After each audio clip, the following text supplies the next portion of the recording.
NTC បាទជាមួយនឹងការថែមមកពីខាង Oxygen អាចាចូលចាដាក់កន្លែងមិនតបបាច់យកតែម្ដងមកជាមួយនឹងការបានឆែកស្មាបែកមួតបាត់ហើយបាទអញ្ចឹងការដើរភ្លេចខ្លួនពី brand បានតែគាត់បើសិនជាគាត់គប់ជាមួយ skate ទី2ទៅគឺអាចឆែកជាមួយនឹងស្មានឹងបានជួនការគាត់គាត់តែគេរត់ទៅបាត់ជាមួយនឹងការជួន class ទេវាយប្រាយកទៅ1 2ចូលជាមួយនឹងការកៃតយកជាមួយនឹងការយកបានគេទៅលើដូណាត់មកផ្លែតដាច់2ដងបាត់ហើយបែបខាងដូណាត់សោះជាដៃចូលមកក្រោសទេបែកមុតយកបានមកខៀវវិញដូចគ្នាបែបខាងក្បាលទាំងអស់ក៏ងាយសិលឆ្មាចឹងណាមិនខាងផ្លូវ top lane អត់អាចយកជាមួយនឹង Dread បានទេជាមួយនឹងការរថេតមកអើយចាក់ជួយបងស្នែអូដែរទេជាមួយនឹងការដេញម៉ាត់ក្រោសទេយកតែដល់ជាមួយនឹងការដាក់ជាមួយ skill 2វាយប្រាសោះជាដៃជាមួយនឹងការ care ជាមួយ skill ចូលតែកន្លែងជាមួយនឹងការដេញម៉ាត់គូដល់ជាមួយ skill អុកគូចូលពេលវេលាដែរទេបាក់ខោជាមួយនឹងសាមួយប្រាវគូសោះ2ចូលជាមួយនឹងមួយយកតែដល់ជាមួយនឹងការរថេតមកពីខាង brand TC មើលមកតដែរទេកណាដល់ជាមួយឆ្មារត់ដកដាំបាយលៀងចានធ្វើហូបធ្វើជាមួយនឹងមុខរបរលៀនមកជាមួយការដាំបាយបោកអាវលៀងចានអូរំលេចជាមួយការដេញបាយទៅអត់ចឹងមុនគេជាមួយការផ្ដល់ជាមួយអារ៉ាបេតាទៅទេកន្លែងជាមួយការសាប់យកតែរកការប្រេទីជាមួយការគប់ជាមួយប្រេយកបានមួយ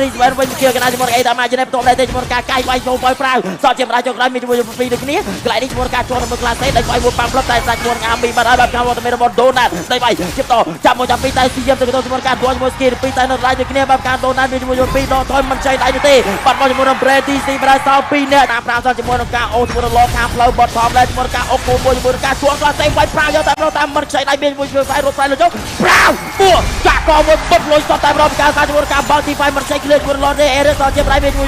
ការចាំបានជាមួយដូណាតពួម្ដាយបាយមុនជាមួយនឹងការម៉ាត់ចូលជាមួយនឹងក្លាសេមួយប្រាវឡៃសតជាម្ដាយទៅលើអេតាមចាយើងលេងមួយជាមួយនឹងឡនអត់តគេគ្លៀនដៃនោះទេសិនឆ្មាចាឥឡូវនេះជាមួយនឹងការតែជឿមវាយគ្នាមកព្រឹកទៅជាមួយនឹងការវាយលើនេះយកតែម្ដងជាមួយនឹងការបន្តប្រាវជាមួយនឹងអារ៉ាមេតកាយវាយប្រាមានមួយជាមួយនឹងការដកថយលើជាមួយនឹងគ្លៀនមានមួយក្លាសេជាមួយនឹងការចូលក្លាសេតែមានមួយជួយជាមួយនឹងការបាញ់ដៃជាការដូណាតបាញ់ដៃតែទេកន្លែងនេះជាបន្តជាមួយនឹងការព្លិកមកបាញ់យកជាមួយនឹងចាងទៅលើអាមីតែជាមួយនឹងអាមីមួយកើតនៅក្នុងរយៈពេល78វិនាទីទៀតជាមួយការដេញវាយជាបន្តទៅលើអេរីជាមួយមកការដេញវាយតដែរទេកណ្ដាលមានជាមួយនឹងផាស៊ីពេញបវាយមួយផ្លឹបបែកមួយយកតែម្ដងចិត្តគូដានមួយគៀនពី3ពី1ប្រាជាមួយក្លាសេវេណៃគៀនពីម្ដងទៀតតែនៅបែកមួយគ្នាអរ៉ៃប្រាជាមួយគៀនពីតទេរបស់ខាង Pro Esport បាត់បង់ដល់តែ2រូបមែនប៉ុន្តែអាយ៉ាបាទអោជើងការសុកស្រ័យលោតចូលបាយមក5មីនៀនសតតែគ្រប់តែប្រជាមួយនឹងការលោតផ្លោមួយជាមួយនឹងការអូមីនមកជាបន្តជាមួយនឹងមីនៀនការមកកន្លែងពីផ្សំបាយមកទៅលើប្រេទីយើងលេងជាមួយនឹងទេវាយផ្លេផ្លាប់យកចូលជំនះបាននៅក្នុងហ្គេមទី3ពីកាំង Bull Club